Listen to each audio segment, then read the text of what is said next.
Hello, everyone. I'm Sandy Adams, your guest host for the Community Spotlight series produced by the McKenzie Banner. Today's presenting sponsor is Tri-County Publishing, located in McKenzie. Tri-County Publishing is the place to get all of your customizable business products, and yes, even those for your personal use. Today, I'm chatting with Kesley Colbert, former McKenzian and now living in Port St. Joe, Florida, and author of the column Hunker Down With Kes, a regular feature in the McKenzie Banner. Today, we're going to chat about him growing up in McKenzie, what actually led him to Florida, and all of the adventures since then, and we're going to have a lot of fun. So please welcome to the show, Mr. Kesley Colbert. Hi, Kes. Hey, Sandy. We were chatting right beforehand for those out there, and we just decided this is going to be really fun. This is Kes's first live interview, and hopefully it won't be his last one. So you're coming to me live from Port St. Joe, Florida, correct? I would be living in McKenzie if I had a choice. They captured me 50 years ago, and I hadn't been able to get out of this place. My heart's in McKenzie right now, I promise. That's right. So you grew up in McKenzie. What year did you graduate from McKenzie High School, if I can age you just a little bit? 1965. 1965. I wasn't even born then. And thanks for making me feel old. Well, thanks for making me feel really young. I think today we're going to be laughing a lot. So in our discussions, you talked about you played sports growing up. You played baseball, and what other sports did you play? Well, growing up in McKenzie, you got to understand, in the mid 50s, early 50s, we don't have a TV set. We don't have air conditioning, which were two blessings. I didn't know it at the time, but what a blessing.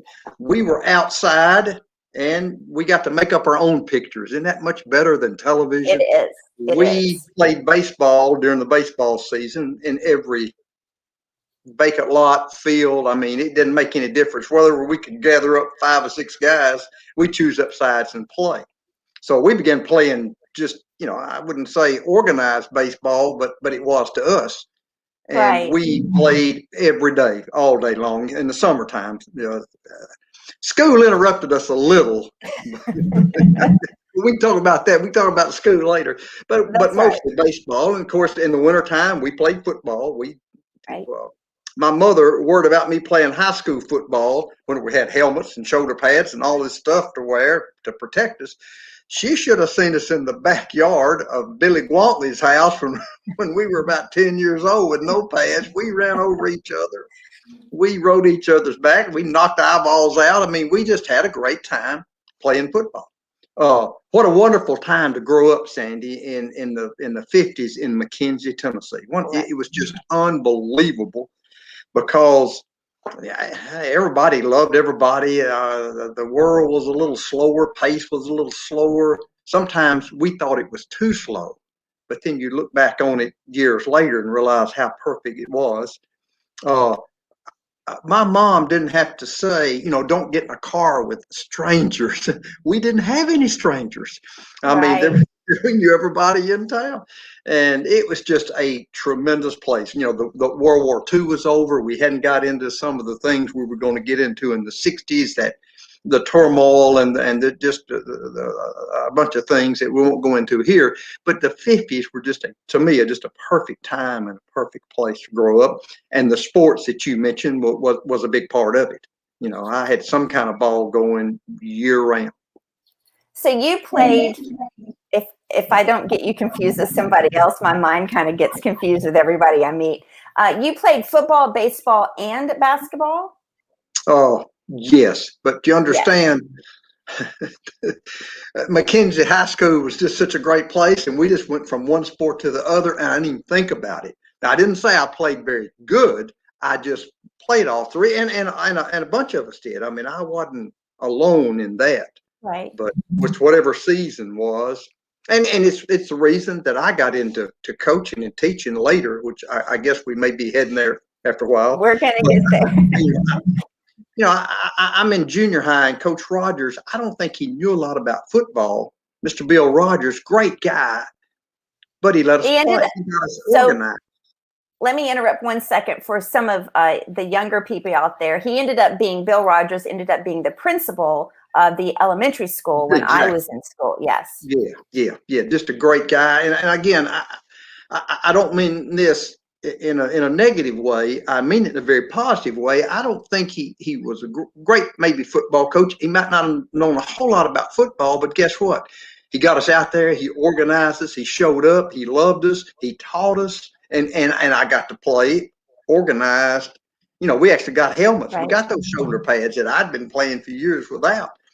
And it was just a natural progression from playing little sandlot football. Right.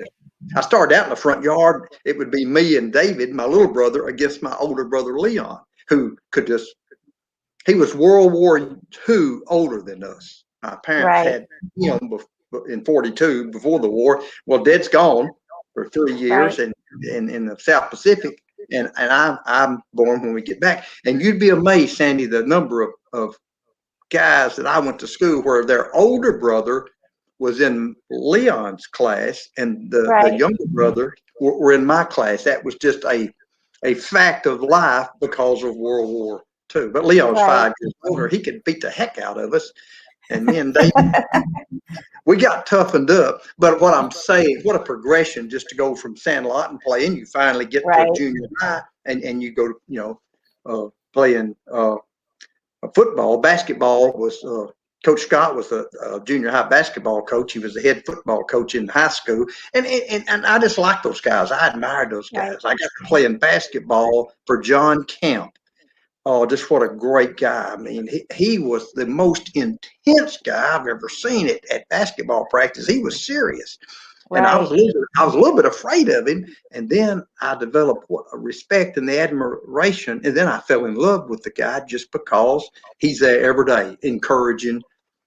Sometimes in a positive way, sometimes yelling a little bit. But he was always in our corner. And I'm thinking, I'd like to do this someday. I would love to affect some young people like these men affected me when I was in junior high and high school. Sterling Givens was the basketball coach after Coach Camp. Just a tremendous guy.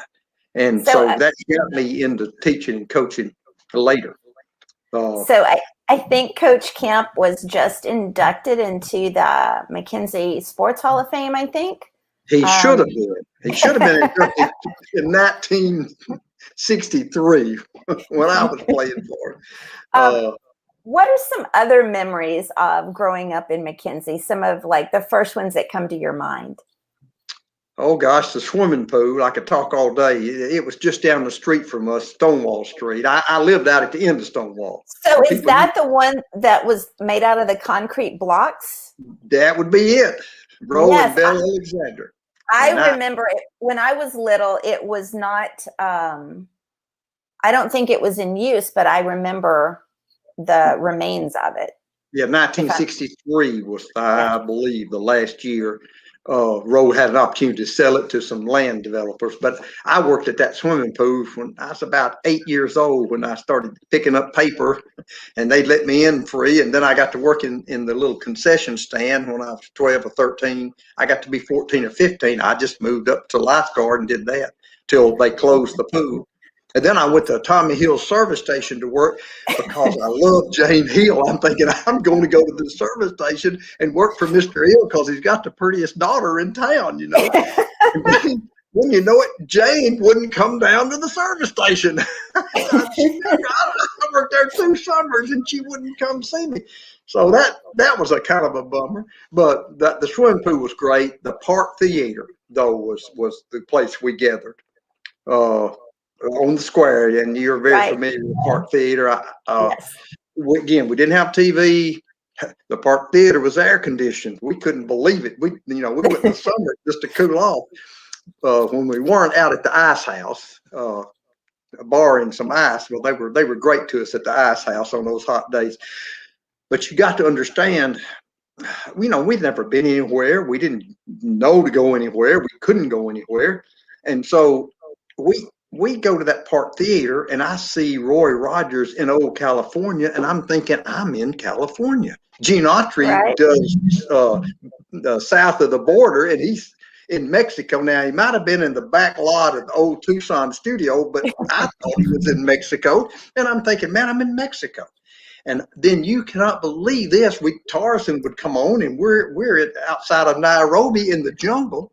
Tarzan goes to New York to look for his son, and we see New York City, and I can't believe the buildings. And you got to understand, I've never seen New York. I mean, it's just unbelievable. I think I'm in New York. Leon got so excited after seeing this Tarzan picture show to show you how it affect our lives now. Leon, my older brother, who was he was about half crazy a lot of times, he sees Tarzan jump off what we thought was the Brooklyn Bridge. Well, I'm telling you, 2 days after we see this picture show, somehow he ends up at that bridge down at Paris Landing over the Tennessee River. He just goes out there, he gives a Tarzan deal and jumps off the bridge.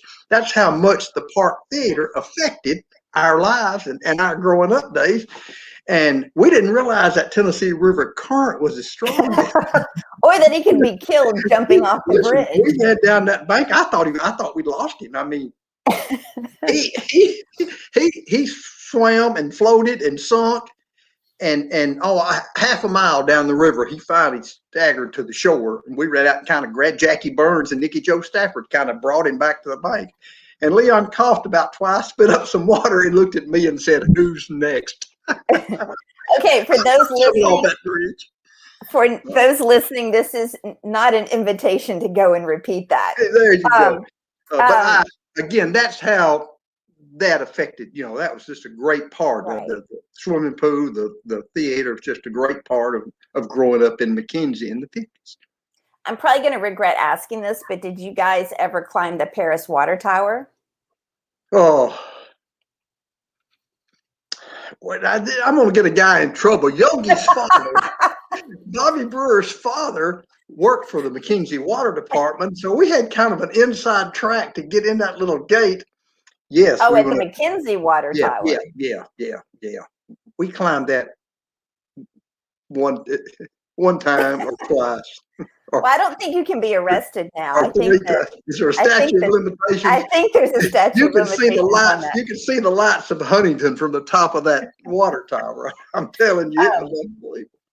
Okay, so now we've talked about, those are great stories. I've never laughed so much in a long time. But you ended up going to college in East Tennessee at Swanee. Well, it's actually Middle Tennessee. It's about 30 miles from. It's right close to Chattanooga, just across the Middle Tennessee side of the river. University of the South. That's right. And I was shocked when you said that. So what influenced you? And you went there to play sports, but what influenced you to go to that school? Doug and David Pascal, they had gone there, and they were just super guys, and they were a couple years older, and I appreciated their knowledge. I appreciated that family.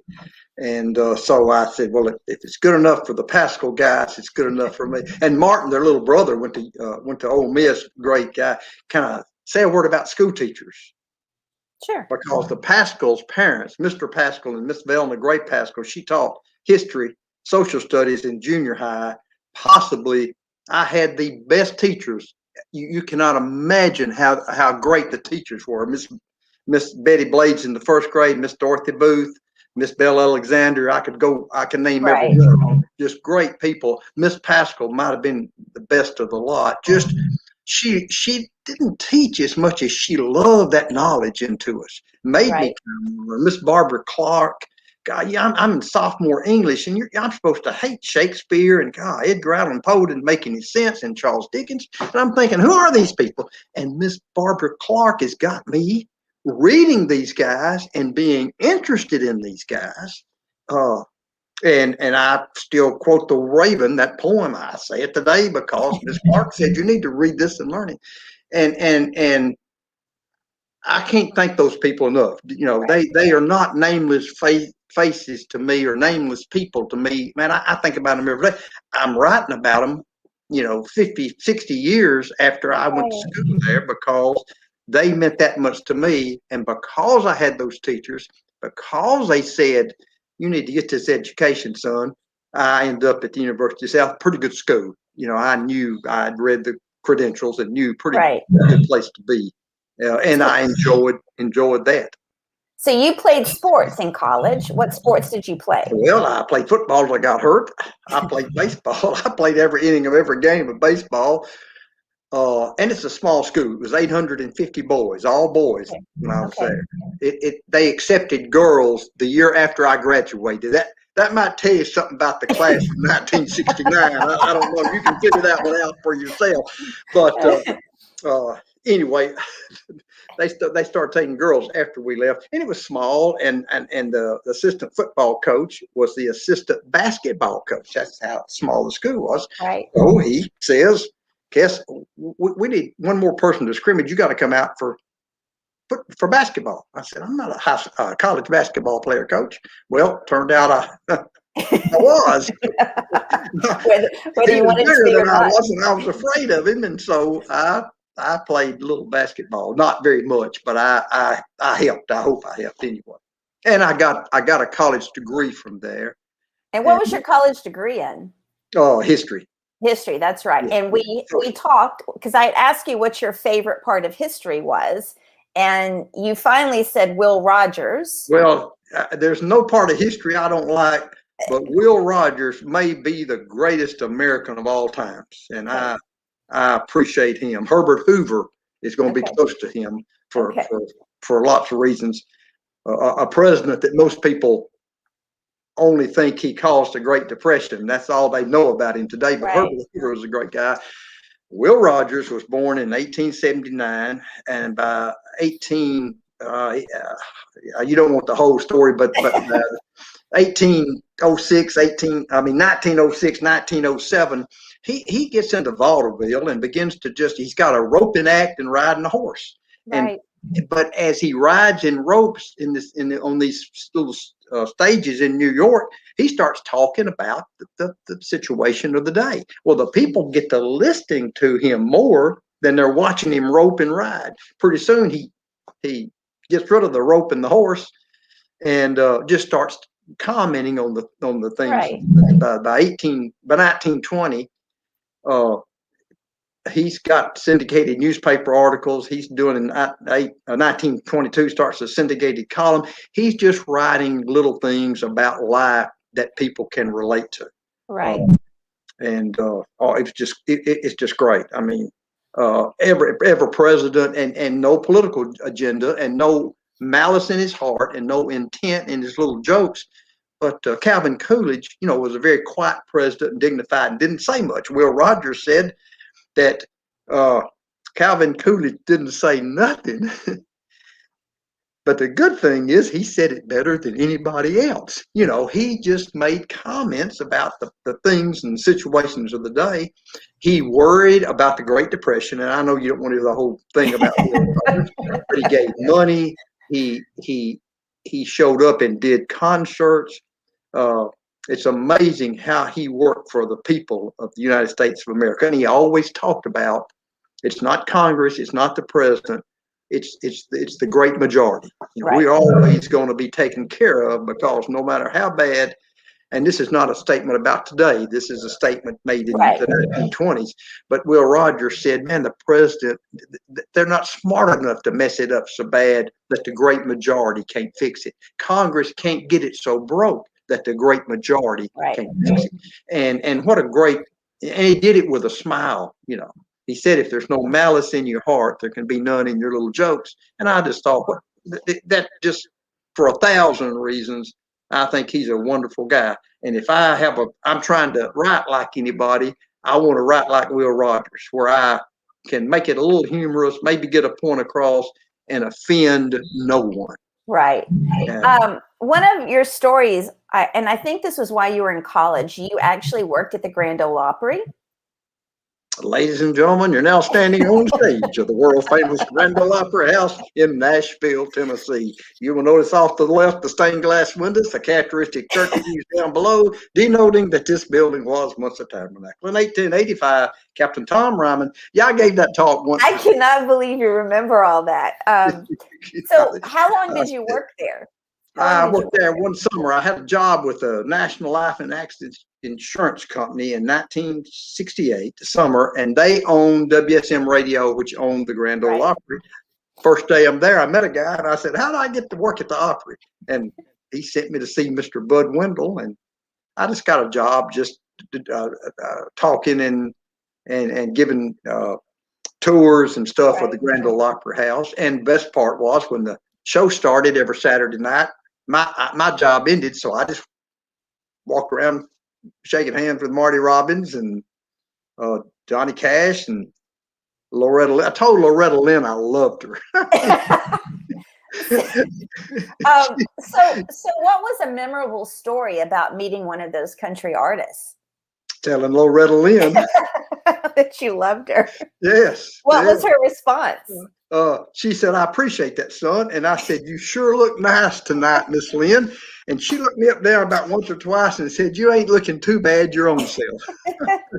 she was nice. Marty Robbins, probably the nicest guy there.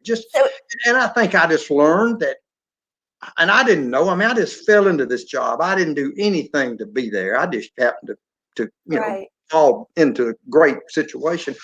And backstage, it was just kind of like a family. You go back there and they just would talk, and they were just pretty normal people. And some are nicer than others, but gosh, so many of them were just great. And I got to see a little inside stuff there that I have enjoyed knowing ever since 1968. My mom, one of, I think probably her favorite country artist was Marty Robbins. Well, she just loved him. You want a quick story on Marty Robbins? Sure. My wife now was 13 years old, and we were just family friends. And I met her at Trenton working at a swimming pool, and I wanted her to come up and see what I did for the summer. And so we're backstage one night, and he always did the 11:30 to 12 show. And I said, "Mr. Robbins," and he says, "It's Marty. I told you it's Marty." That's just how nice. I said, I have a friend just 13 years old that I just really think the world of, and will be up here next week. Would you have a moment just to say hello? He said, "Sure, bring her back."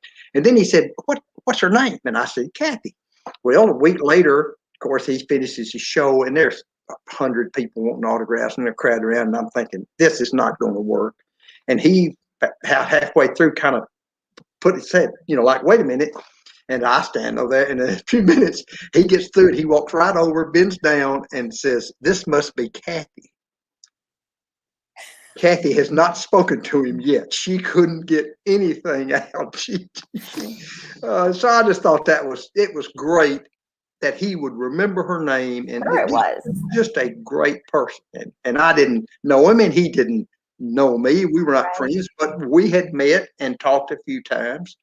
And he was just that kind of person. And I count that as gain, to get to know and see somebody that's more than just on the front page of a newspaper or on some TV show. Because it's usually the in-between moments where you see them at their best or worst, not when they're on stage. And he wasn't the only one, but he was super. Well, we're going to take a break right now and hear from our sponsor. And when we return, we'll talk to Kes more about living right here. living in Florida. We'll be right back.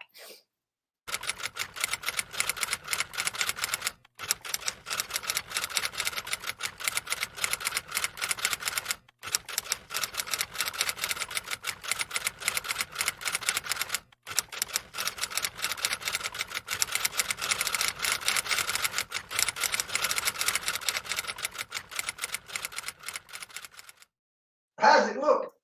Okay. Well, I said I'll be right here.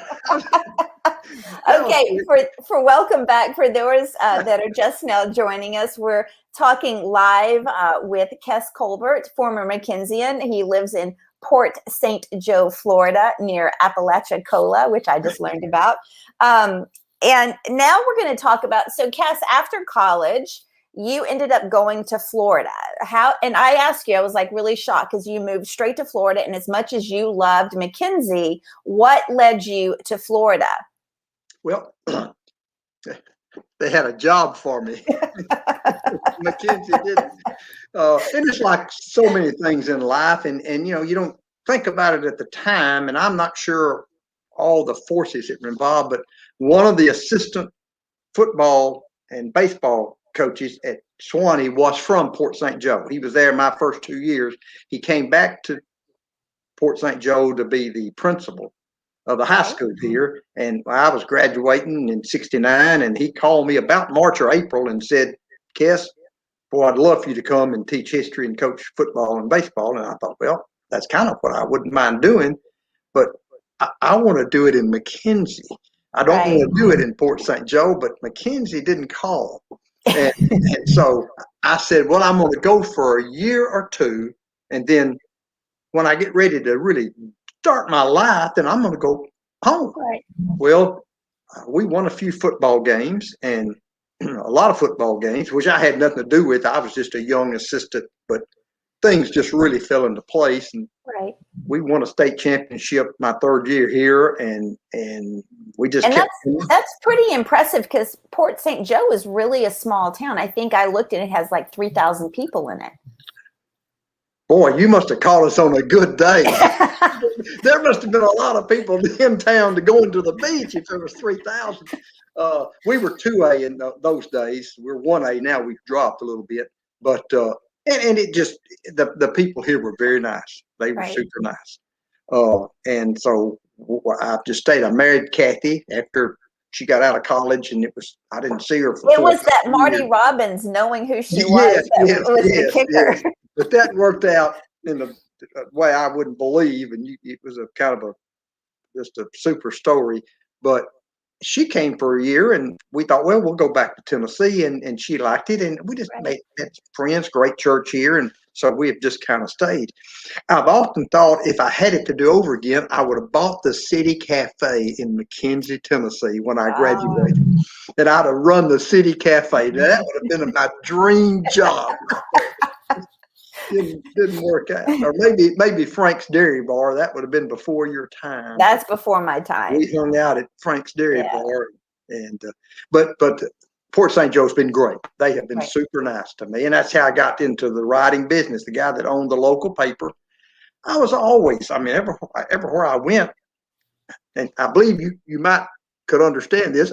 I was telling them how great McKenzie, Tennessee is. I said, I came from the greatest place on earth, this place. And I was telling them some story about Bobby Brewer or Ricky Hale or, Larry Ridinger or that catch. I saw John Ingram make a catch in the left field in that after the pajama factory.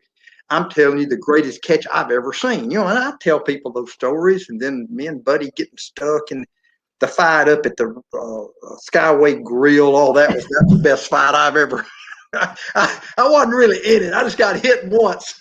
I don't remember much else, but that was pretty neat. And I tell those stories, and this the guy that owned the paper said, write this down. So I thought, okay, I'll write about getting beat up at the Skyway Grill. He put it in the paper, So it was interesting. And that was 37 years ago. And I started just writing about growing up in McKenzie. Sandy, I have written about growing up in McKenzie 3 times longer than I actually grew up in McKenzie. I mean, because you only lived there 18 years. Yeah, that's right. Basically. And you figure you don't know anything till you're 5 or 6. So I had about a 12-year window. But you sure did get a lot of mileage out of those 12 years. It seems like I am. People ask me if I make those stories up. You can't make a story up about Rollin Trull starting a fight in the Skyway Grill. And the Skyway Grill doesn't have that great of a reputation. It's not there. Well, they had great hamburgers. I mean, it could be a rough place, but we just went for a hamburger because they were great, lots of things went on in McKenzie that I've written about, and Sandy, I tell you seriously, I haven't some days I like to write and some days I don't. Sometimes the columns come easy, but here's what it personally meant to me. You start thinking about something that happened in an English class, your junior year in 1964. Well, you just kind of halfway think.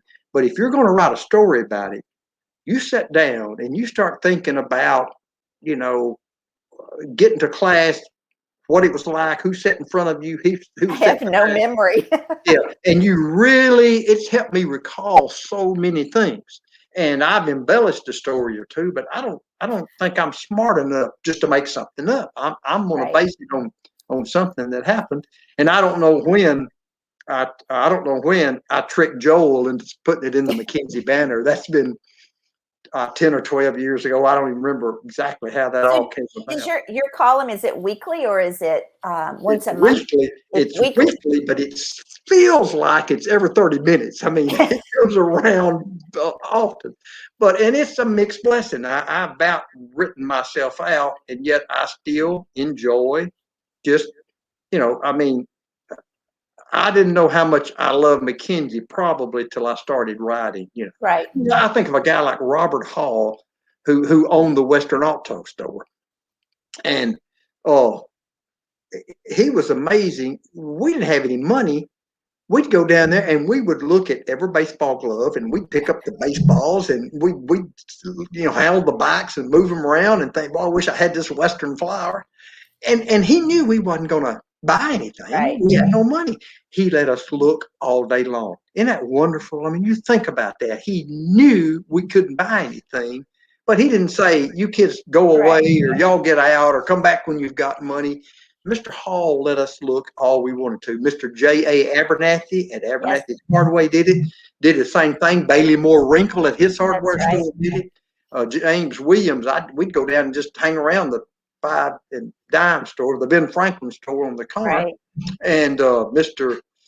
Bradley ran the Golden Rule, which was kind of a 5 and dime. Which is where my mom actually worked when she was younger.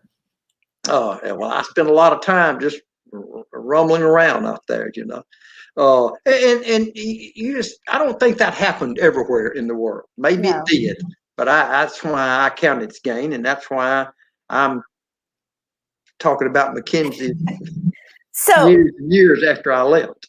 So let's talk. So you left coaching. You realized, I think you said that it took a lot of time away from your own kids. Well, so you left coaching. Yeah.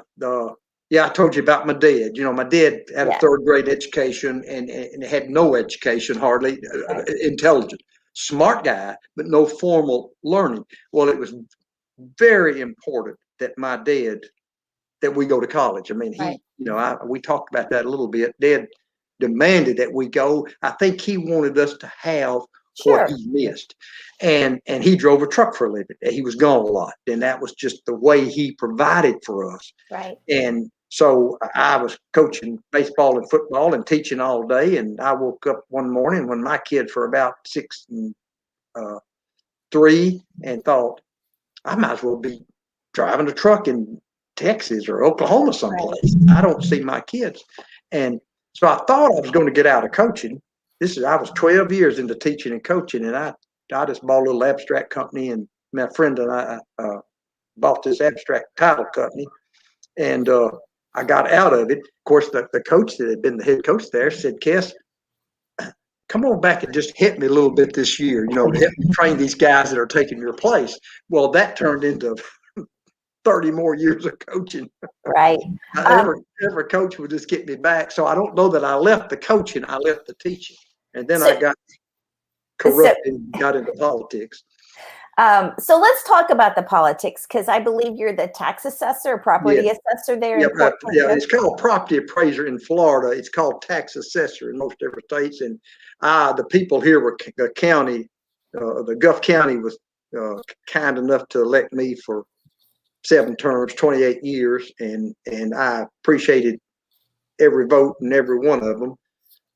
And I enjoyed that, and I enjoyed getting out of the stuff too. So what prompted you to get into that, though?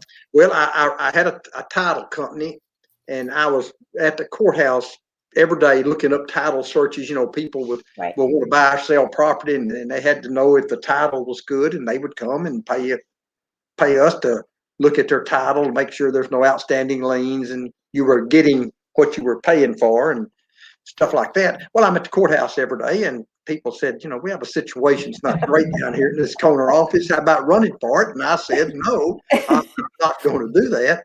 And enough people kept talking to me, and some good friends of mine said, you could help the county by doing it. And I thought, God, the county's done so much for me. The school system's done so much for me. And if somebody thinks I can help, then I'll do it. And so I got into that thinking, well, let me do that for a term or two. I didn't know it was going to be for the rest of my life. And I enjoyed it, and I hope I served. I tried to do that job as intelligently and fairly as I could possibly do it. And when you're dealing with people's money, it's always kind of a tough situation. It sure is. And I listen, growing up in McKenzie helped me there, because I just think of how honest and we had so many people that were just so good around us growing up back in those days. Roe Alexander, that owned the swimming pool, he paid me every week. And some people, I tell them now, we made 50 cents an hour, and they just almost choked, thinking, you work for 50 cents an hour? Let me tell you, I was thrilled to get it. Yeah. It was, I made $30, $35 lots of weeks. You can do the math to know many hours I was working. Right. But it was spending money. It was money my parents didn't have to give me. Sure. And so I just growing up where everybody loved everybody, everybody was pretty honest. Well, I get down here, and loving everybody and being pretty honest wasn't a great step for me. It's the only thing I'd ever seen in life. And that's another blessing that I have from growing up in McKenzie. Thank you so much for doing this show with us today. I've got lots more stories now. I'm just getting started. I hadn't told you, as Leon would say, I hadn't told you the good ones yet now. Okay, let's have one last story. Let's hear one good last story from you. About my favorite, it was Leon and taking the light off of the police car. It was a red light back in those days, and you could go out to the above mentioned Frank's Dairy Bar, and you could push B24, and Johnny Horton would come on singing North to Alaska, and the red light that used to be on Aaron Pinson's police car was spinning around on top of the jukebox. Well, that was an all-time great one. They came right to our house and got Leon. They knew it was him. I mean, they didn't have to do an investigation. They didn't need fingerprints. They knew only Leon would have taken that light off that police car and took it out to the dairy bar. I was young in those days, and I was, but we got Leon provided lots of stories, because if Leon could think of it, he'd do it. And there are people still around in McKenzie that would remember. Yes. Leon. Okay. Thank you so much. And for those out there, Kes has his weekly column in the McKenzie Banner. It's weekly, WEAK, weekly. And that's a pun on the Weekly County. So if you don't have a current subscription to the McKenzie Banner, you can go to our Facebook page and click on the button up there at the top, and you can subscribe to the McKenzie Banner and get it digitally every Tuesday when the new issue comes out. Kes, thank you so much for joining us today. It's been my privilege and honor, Sandy. Thank you. Okay, thank you so much. Okay, guys, that's it for us today. And I appreciate Kes being on the show with us today. I hope you guys had enjoyed hearing about some of the old stories from the 1950s and 60s about McKenzie, and maybe it inspired you to remember some things too. And I hope that you take a chance and look at his weekly column and read it. And I'm sure that he would love to know what your thoughts are on his stories. If you're interested in sponsoring a future Community Spotlights issue, you can contact Joel Washburn at the McKenzie Banner. The Community Spotlight series, I've been laughing too much today, is a great opportunity for us not to only showcase McKenzians and people in the area and their stories, but also to have an impact on the people in the community as well. So from all of us at the McKenzie Banner, I thank you so much for watching. Stay tuned to our Facebook page for next week's interview, the time and the place. Oh, not the time. I'm just losing it today. The day and time of next week's live interview, and have a great rest of the day.